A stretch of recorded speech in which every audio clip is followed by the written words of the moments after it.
Major presentation, my topic is Google Tools, and it's by me, Macy Mitchell. So what is Google Tools? Google is the biggest search engine in the world, but it is also so much more than that.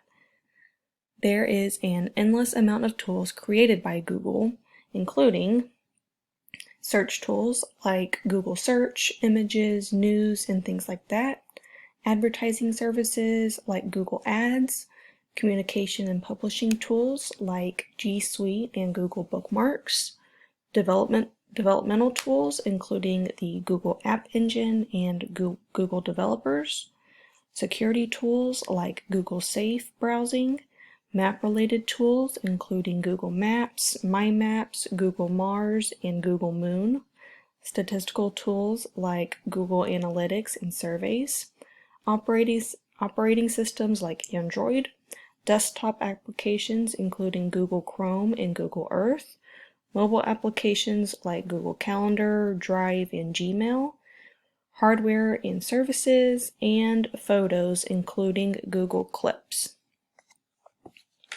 So how can Google tools be used in the classroom? The most popular Google tools used in education is first Google Drive. This is connected through Gmail. This includes Google Docs, slides, sheets, forms, and so much more that the teachers or the students can use in the classroom. Next would be Google Classroom. This is a great tool for teachers to use in their classroom.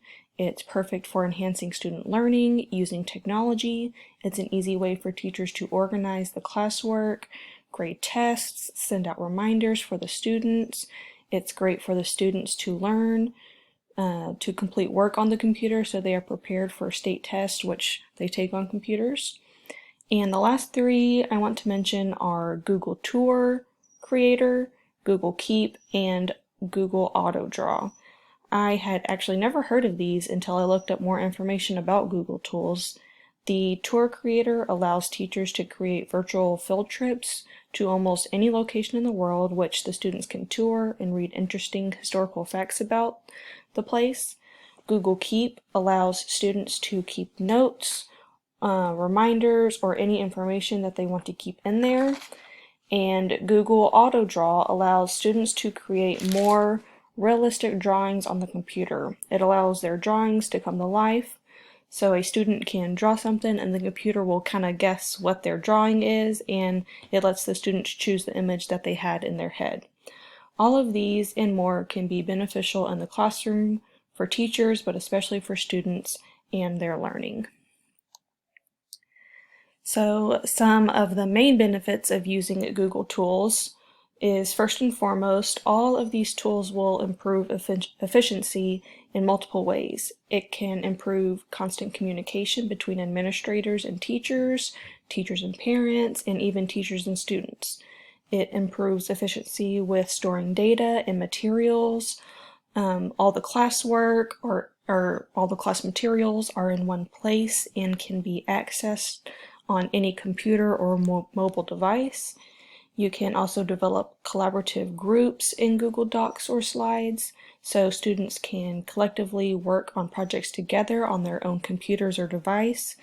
And like I mentioned before, with Google Tools, you can access and edit any papers or projects anywhere, anytime, and on any computer or phone or tablet or whatever device they're using. Another benefit is that students, or even teachers and administrators, they won't lose or forget any assignments. As long as there's a computer, you can access your files anywhere, any place. Again, communication between all parties, but especially parents and teachers, can be a lot easier using different Google tools. With access everywhere, parents can easily help their students with any assignments, like at home. Also, since students tend to lose papers consistently, like reminders that they're trying to send home to their parents, calendars don't make it home. Class calendars can be accessed by parents from their own device, and they can look it up on their own. And lastly, with technology becoming so prevalent in schools, most students know how to use some Google tools already, and if they don't, they can easily learn how to use them in their classroom.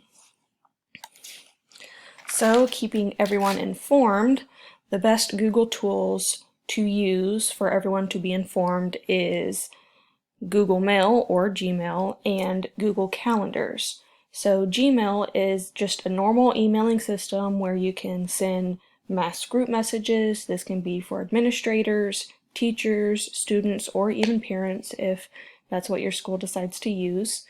It is a great and easy way to stay connected, and it can be accessed on any device like I've mentioned before. Google Calendar is very beneficial because you can have multiple people as a collaborator on the calendar. So multiple people can add stuff to the calendar anytime they want. So everyone can see the different events that are happening. If teachers are using it, they can post assignments or tests that are coming up, or administrators can use it to post about meetings coming up for teachers. And this is especially great for parent-teacher communication. That way parents stay informed on what's happening throughout the school.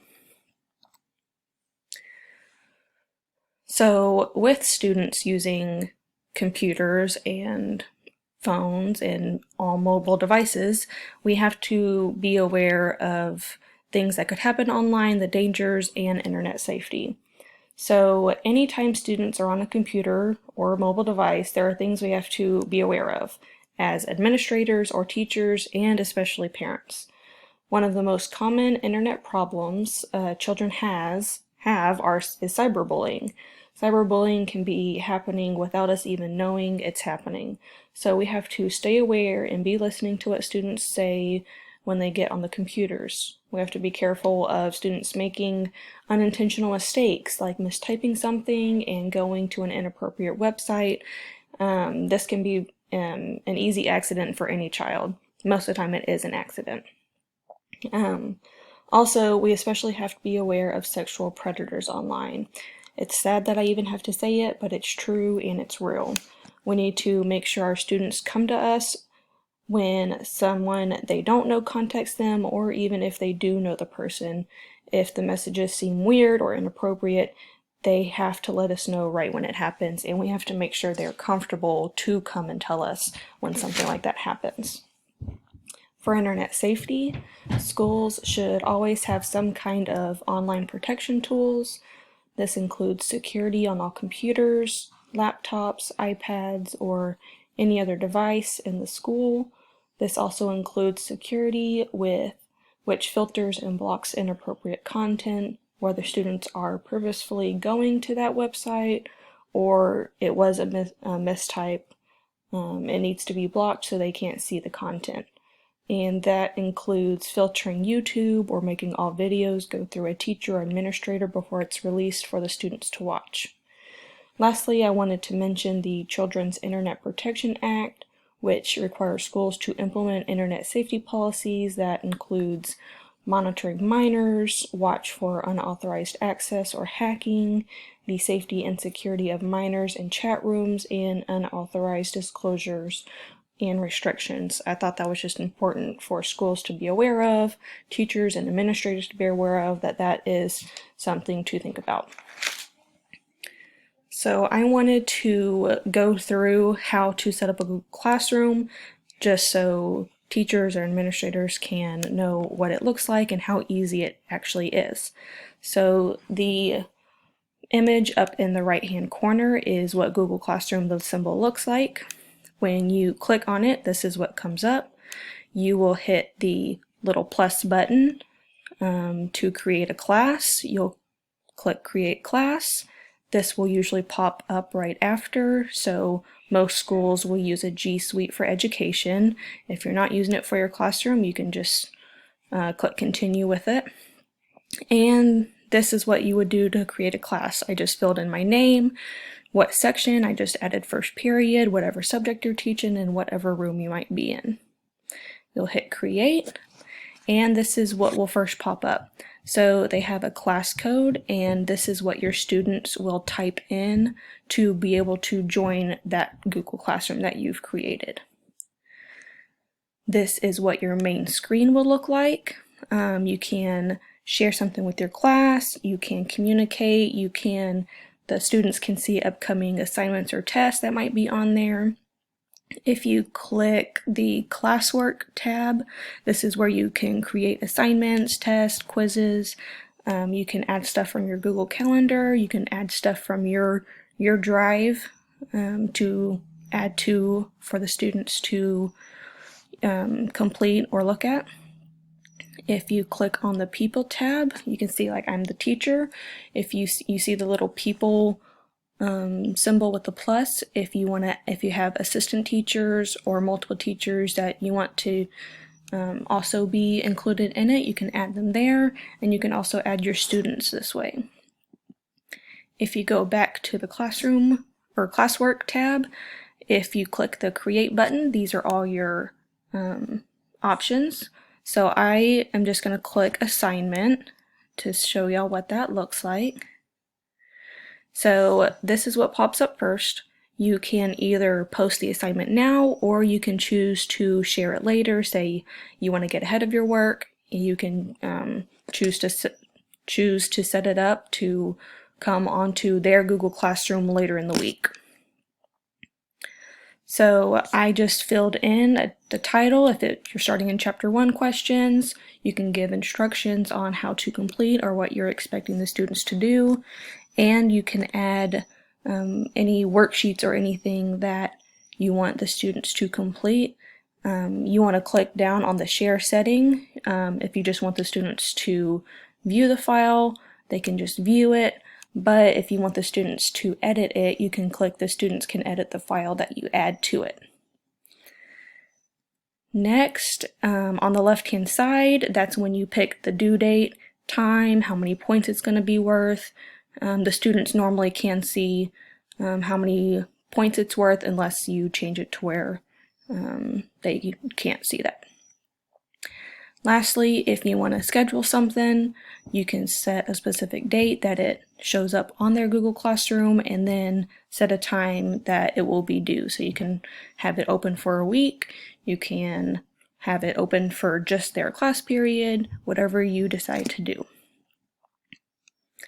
Also, if you go back to the home page, you can choose a theme for what your screen looks like. They have general stuff, English, history, math, science, art, sports, so you can just choose whatever, make it fun for your classroom. And one last thing I wanted to show is on the left-hand side of your main home screen, if you click your classes, you can see all your classes. Obviously, I only have one in there right now, but if you had multiple periods, you would be able to see those there and switch between classes if you needed to. Lastly, for my reflection, what I have learned from this project and my survey is that there are much more resources than we realize. Even if we think we use a lot, there are more things we could use or allow our students to use. With Google Tools alone, differentiating your teaching can be done very easily. Uploading different ways that the students can answer or allowing them to choose how they present their knowledge is simple now. Also, communication can be a million times easier. With Gmail and Google Calendar, especially, communication between all parties is a breeze, like I've mentioned many times before. And lastly, from my survey, all the administrators use Google tools in some way, but I bet they don't realize all that is out there to use. They could be using more to their advantage. And here are my references.